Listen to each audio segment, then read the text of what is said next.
Wake of the Bellerephon by T.B. Dahl. Chapter 10. Naval Routine. Thomas woke because someone had seized his hammock and shaken it like a sack suspected of containing contraband. The berth was still dark. A single lantern swung from a beam, casting yellow light over hanging hammocks, closed chests, discarded boots, and faces half buried in blankets. The ship moved beneath them with a slow, regular lift. Somewhere close by, someone snored with the confidence of artillery. "Up you get, Oxenham," Midshipman Phillips said. Thomas blinked. Phillips stood beside him in shirt and breeches, hair flattened on one side, eyes half closed, and the general appearance of a corpse who had been ordered back to duty before burial. "You are on the morning watch." Thomas pushed himself up too quickly and nearly rolled out. "What time is it?" 3:30. Phillips moved to the next hammock and shook it with less mercy. "You have 20 minutes to get yourself on deck." 20 minutes, Thomas discovered, was a generous measure of time when discussed at supper, and a brutal sliver of existence when spent dressing in the dark in a moving ship. He swung his legs over the side, the air bit cold against his skin. Most of the berth still slept, though sleep aboard Bellerephon was not silence. Hammocks creaked, canvas sighed, men muttered. A rat moved somewhere behind the bulkhead with tiny official steps, as though on inspection. Thomas dressed quickly. His fingers fumbled with buttons. His stockings resisted. His shoes, still slightly too large, received his feet in a spirit of mockery. He splashed water on his face from the bucket by the door. The water was cold enough to make his thoughts stand upright. There was no mirror. This was merciful. The Navy preferred young gentlemen to discover their appearance through criticism. Thomas climbed through the sleeping ship. The passages were quieter than by day, but never still. Timbers creaked. Water muttered along the hull. Lamps swung faintly in their brackets. Somewhere forward, the watch was being relieved, voices low and businesslike. The ship in darkness felt larger, older, less like a machine and more like some sleeping beast that allowed men to live inside it so long as they remained useful. When Thomas emerged onto the quarterdeck, the night air struck him clean, salt, cold, a wind. Above, stars glittered in a hard black sky. A thin moon hung low, giving just enough light to make sails and rigging into pale shapes and darker lines. The sea carried scattered lamps, ships in company, their stern lights dim and watchful. To northward, the land was not yet visible, but its presence seemed to press against the dark. Lieutenant Ballard paced the windward side. Thomas approached and saluted. "Midshipman Oxenham, reporting for morning watch, sir." Ballard turned. His face was pale in moonlight, all sharp planes and shadow. "You are 3 minutes early." Thomas held still. "Good," Ballard said. "Punctuality is one of the few virtues the Navy can measure without argument." "How did you sleep?" "Well enough, sir." This was a lie. The hammock had swung when Thomas wished it still, sagged when he wished it firm, and wrapped itself around him twice in the night, as if attempting recruitment. The ship had creaked, sighed, muttered, tapped, groaned, and conducted several conversations in rope. At least one rat had passed near his ear, with the confidence of a senior warrant officer. Ballard looked at him. "You will get used to it." "Yes, sir." "Or you will fail while tired. The Navy allows both outcomes, but prefers the first." Ballard pointed forward. "Take station at the forward starboard quarter. Keep a sharp eye. We are in busy waters now, approaching the Isle of Wight." Thomas moved to the rail. He planted his feet and scanned the sea. At first he saw only darkness. Then, as his eyes adjusted, shapes emerged. A lantern here, a darker bulk there, and the pale smudge of a sail, the lift of water against the hull, the faint line where sky was not quite sea. Bellerephon moved through the night under reduced sail, her canvas drawing quietly, her wake whispering astern. The helm creaked. The quartermaster stood steady beside it. A master's mate murmured to the officer of the watch. Now and then a low order passed, travelled, and became motion elsewhere in the ship. After an hour, Ballard came to stand beside Thomas. For a time neither spoke. Then Ballard said, "Your father was James Oxenham, Juno, under Captain Hood." Thomas turned his head at once. "Yes, sir. Post-captain now, after Toulon." Ballard nodded. "I served with him." Thomas's fingers tightened on the rail. "On Juno, sir?" "Aye." Thomas had learned not to beg for stories, but the effort cost him. Ballard's eyes remained on the dark water. "Fine officer, steady under fire. More important, steady before fire. Any fool can become brave once the guns begin. There is noise enough to hide in. It is the waiting that sorts men." Thomas said nothing. Ballard glanced at him. "You know about Toulon?" "Some of it, sir. My father speaks little of it." Most sensible men speak little of what was worst. The lieutenant's gaze shifted beyond the bow, beyond the moonlit sea, toward a harbour only he could see. Nasty business. Royalists, Republicans, British, Spanish, arsenals, smoke, panic. Too many flags and not enough time. But your father's action afterward was remarkable. Thomas looked at him. "Sir?" Ballard turned. "You do not know?" "No, sir." Ballard studied him a moment, as if deciding how much truth a 12-year-old midshipman should receive before dawn. Then he looked back to sea. "Juno had been sent to Malta. We returned to Toulon, unaware the British evacuation had already taken place. Entered the harbour at night. Too quiet. That was the first sign.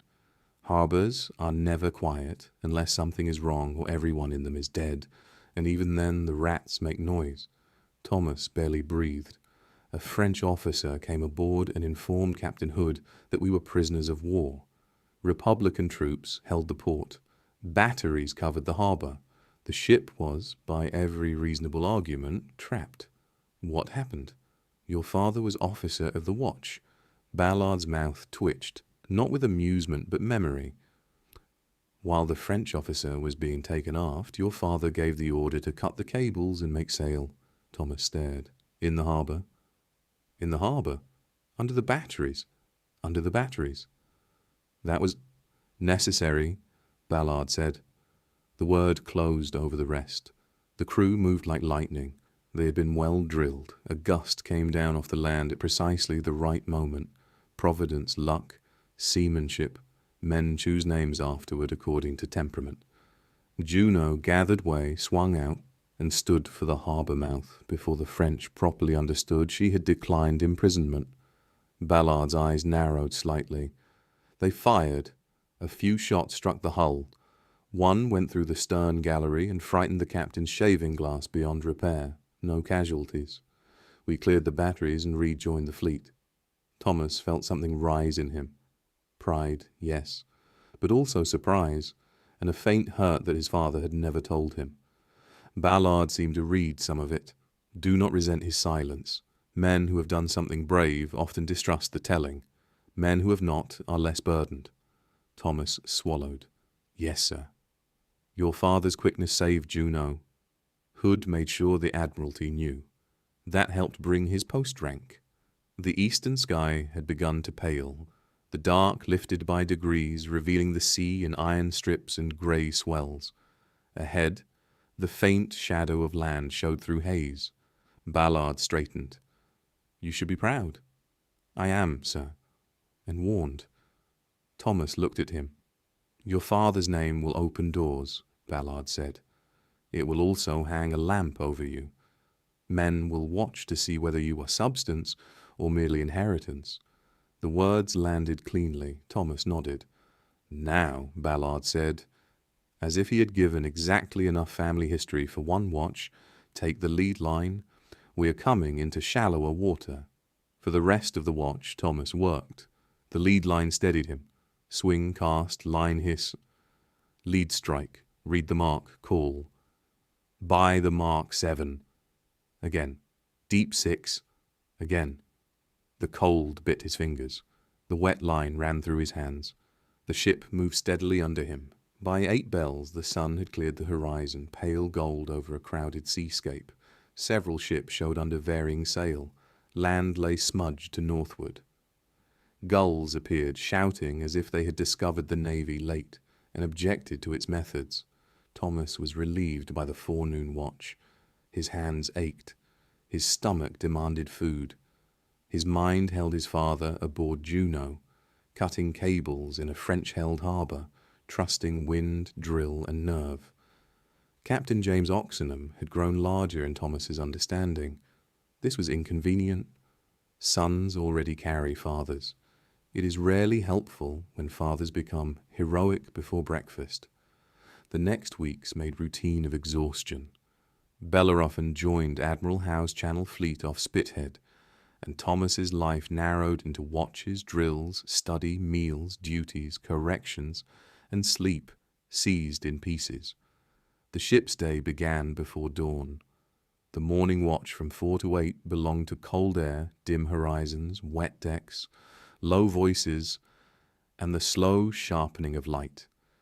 Thomas learned to stand still without becoming dull, to look outward and truly see, to distinguish a fishing smack from a naval tender by lantern and movement, to note sail trim, wind shifts, cloud banks, and the difference between harmless darkness and darkness with a hole inside it. Breakfast followed. Burgoo, most often a thick oatmeal gruel with the personality of wet plaster and more nutritional value than charm. Men ate it because it was warm, because it filled the belly, and because no one had asked whether Burgoo wished to be loved. After breakfast came duties. Sometimes Thomas supervised work parties maintaining the ship. This did not mean ordering seasoned seamen about like figures in a book. It meant standing nearby, observing, making sure the task matched the instruction, and learning the subtle art of not insulting men who knew 10 times more than he did while still representing authority. Sometimes he assisted the gunner. He inspected tackles, quoins, trucks, breeching ropes, and sponges. He learned the smell of oiled metal and old powder. He learned that a gun was never merely clean. It was clean enough or not clean enough, and the distinction might one day remove an arm. Sometimes he followed Mr. Flint, the boatswain, through the rigging. Flint moved about the ship with the unhurried certainty of a man who had long ago ceased asking permission from gravity. "Look there," Flint would say. Thomas would look. At first he saw rope, then slowly purpose emerged, frayed serving, chafed line, a block beginning to split, a splice too fat, a shroud needing attention. "Rope speaks," Flint told him one morning, while men worked aloft on the main topmast rigging. "Mostly it says men have been lazy." At noon, navigation ruled.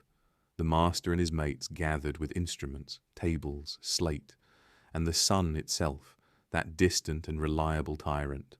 Midshipmen observed and calculated. Thomas took altitude when allowed, worked latitude, corrected, copied, and compared. His father's lessons served him well. Numbers did not become easy at sea, but they became meaningful. Each figure placed the ship somewhere on the wide, indifferent world. The master, Mr. Knox, was not generous with praise. He had a narrow face, ink-stained fingers, and an intolerance for arithmetic performed theatrically. After Thomas correctly calculated latitude from the noon observation within a tolerable margin, Mr. Knox looked at his slate and said, "Acceptable." Thomas had been trained by Reverend Makepeace. He recognized fireworks when he heard them. Later, Mr. Knox added, "You have a natural aptitude for numbers. Keep your head and you may become useful." Useful aboard Bellerephon was nearly affection. Afternoons brought drill, gun drill, small arms, cutlass practice, signals, boat handling, fire drill, collision drill, man overboard. Clear for action. Everything was done until the body learned what the mind could not hold under terror. At the 32-pounders, Thomas learned how authority sounded when lungs burned. Silence at the gun. Cast loose. Out tompions. Run out. Prime. Fire. Again. Again. Again. The gun crews moved faster each week. Men heaved at tackles, swabbed, loaded, rammed, hauled, stepped clear. Powder boys darted like nervous spirits between hatch and gun. The first time Thomas commanded a practice crew, his voice cracked on fire, and Phillips imitated him later in the berth until Farley told him to find another entertainment before Farley provided one. Ballard gave no mercy on the gun deck. Faster, Mr. Oxenham. Yes, sir. Clearer. Yes, sir. Do not squeak at men who may be required to die under your direction. Thomas flushed. Yes, sir. In action, seconds are not small things. They are the distance between your broadside and theirs. Again. Again. The cutlass was worse. The Marine lieutenant drilled them on deck when weather allowed. Thomas had fired guns, handled knives, hunted game, and fenced with William using wooden swords beside a pond. The cutlass made all of that seem like a polite disagreement between sticks. It was short, heavy, brutal, and honest. His wrist ached, his forearm burned. Guard up, Mr. Oxenham, the Marine lieutenant snapped. A French border will not pause while you reorganize your limbs. Thomas brought the blade up. Too slow. The wooden practice stick struck his shoulder. Again. He learned to keep the guard high. He learned to cut from the elbow. He learned that stepping back without looking was a good way to trip over a coil and provide comedy to Marines, who had little enough joy. Between watches and drills came study. Every midshipman kept a logbook. Position, course, weather, sail, remarks. The entries mattered. One day, when the midshipman stood for lieutenant, their logs might be scrutinized by men who could ruin hope with a raised brow. Thomas wrote carefully. He made his words leaner after Milford mocked them. He did not forgive Milford for being partly right. The berth remained a trial. It was too small, too damp, too loud, too intimate, and too full of young men attempting to become important before they had become wise. Milford continued to govern with narrow eyes and small cruelties. Villiers sneered when Thomas succeeded and sneered more when he failed, being a man of consistent method. Phillips and Grant found opportunities to move Thomas's belongings, spoil his ink, misstate orders, and then express wounded innocence when challenged. Farley steadied him. Do not give Milford the pleasure, Farley said one evening after Milford criticized Thomas's log for excessive detail. He asked for precision. He asked to see you bristle. Thomas shut the log harder than necessary. Farley leaned back against his chest. Milford tests all newcomers. He was tested worse. That does not excuse him. It explains why he thinks cruelty is tradition rather than poor imagination. Thomas looked across the berth. Milford laughed at something Clark had said, his face lit briefly into youth, before authority settled back over it. I cannot tell whether he dislikes me. He dislikes uncertainty, Farley said. You are new, therefore uncertain. This was not comforting, but it was useful. Ballard's mentorship was the keel under Thomas's first weeks. The lieutenant demanded much and noticed more. One morning, Thomas was assigned to observe a party replacing worn sections of rigging. Petty Officer Jenkins, not William's Mr. Jenkins, but a wiry topman with a face like old rope, directed the work aloft. Thomas stood on deck, neck craned back as men moved across the shrouds and around the main top. They worked with knives, marline, serving mallets, blocks, and line, casually suspended above death by habit and hemp. Ballard appeared beside him. How progress your men, Mr. Oxenham? Thomas straightened. They have replaced the weather backstay, sir, now working on the main topmast shrouds. Purpose? The backstay supports the mast against forward strain. The shrouds give lateral support. And if the main topmast shrouds fail in heavy weather, Thomas followed the lines upward. The topmast could work excessively, crack, or carry away if enough strain comes on. Consequences: loss of sail area, Reduced speed, less ability to maneuver or hold station. In battle, we might be unable to keep our place in the line.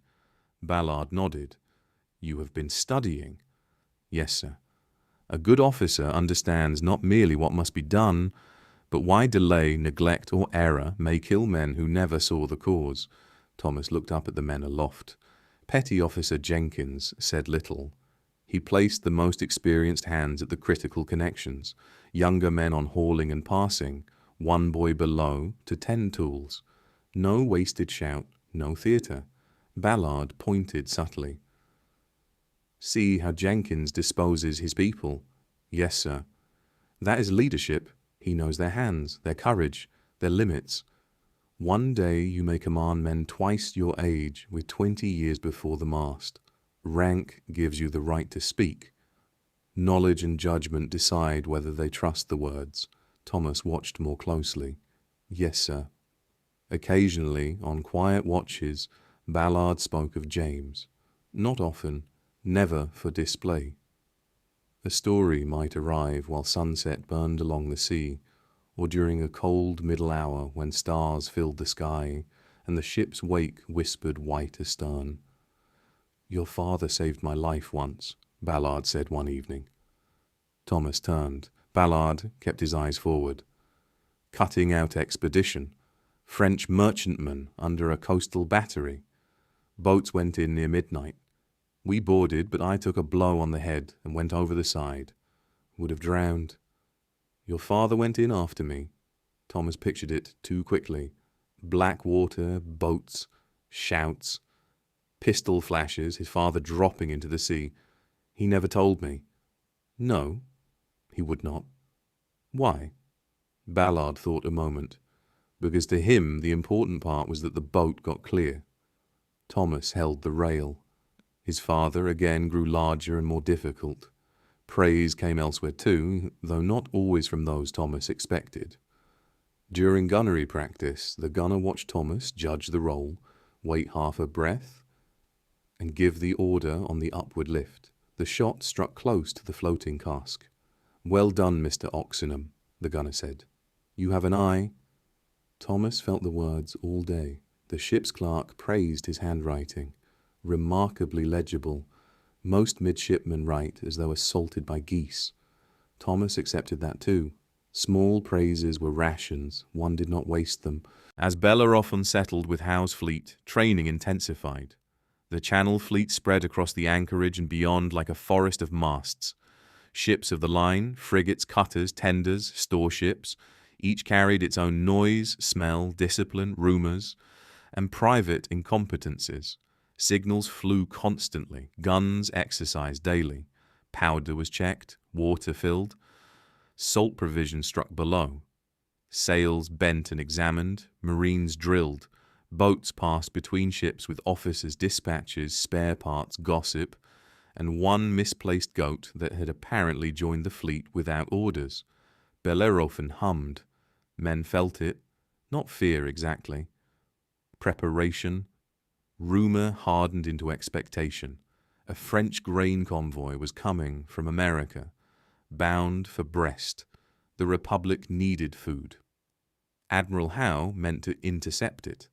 If the French fleet came out to protect it, there would be battle. One evening Thomas sat beside Farley in the berth, cleaning his dirk. The blade caught the lantern light. Farley worked oil into his own with slow care. This'll be your first action if it comes. Thomas nodded. Any advice? Farley looked up. For action? Yes. Do what you are ordered, not what you imagine useful. Not what looks brave, what you are ordered. Thomas listened. If you are not needed on deck, keep low. Splinters kill more creatively than shot. If you carry a message, repeat it before running and repeat it again when delivering. Smoke confuses everything. Noise eats words. Men will watch you because you are young and in a coat. Do not let them see you shaking if you can help it. Thomas rubbed the blade with cloth. My father says fear is natural. Panic is a choice. Farley's face softened a little. Your father is right. I was terrified in my first action. French frigate off Ushant. Thought I should disgrace myself, faint, weep, vomit, or be cut in half before knowing which was worse. What happened? I was given a message to carry. Then another.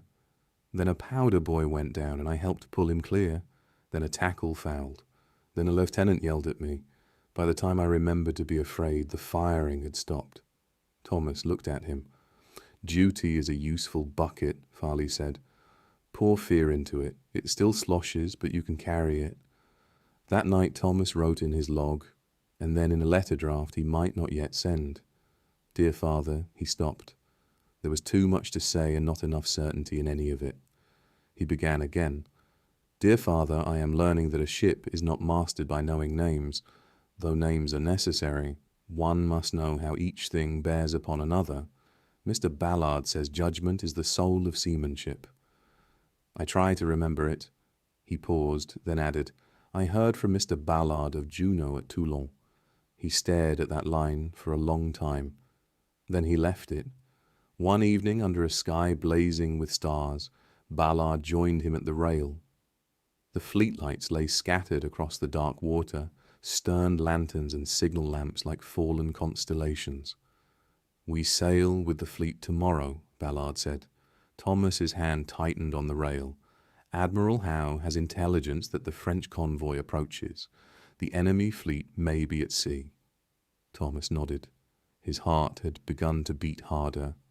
Ballard watched him in the dim glow from the binnacle. Are you ready, Mr. Oxenham? Thomas could have said yes. He could have said no. Neither would have been true enough. I believe so, sir. Ballard smiled slightly. That is the proper answer. No one is ready for his first battle, but you are less unready than you were when you came aboard. Thomas almost smiled back. That is encouragement, sir. It is naval extravagance. They stood together while Bellerephon moved gently at her anchor. Ballard said, You have adapted quickly. Your father would be proud. The words entered Thomas quietly and stayed. Thank you, sir. Do not let pride make you careless. No, sir. Ballard moved away to inspect the watch. Thomas remained at the rail. Above him the stars burned with cold steadiness. Somewhere beneath those same stars, a French convoy crawled eastward over the Atlantic, heavy with grain for a hungry nation.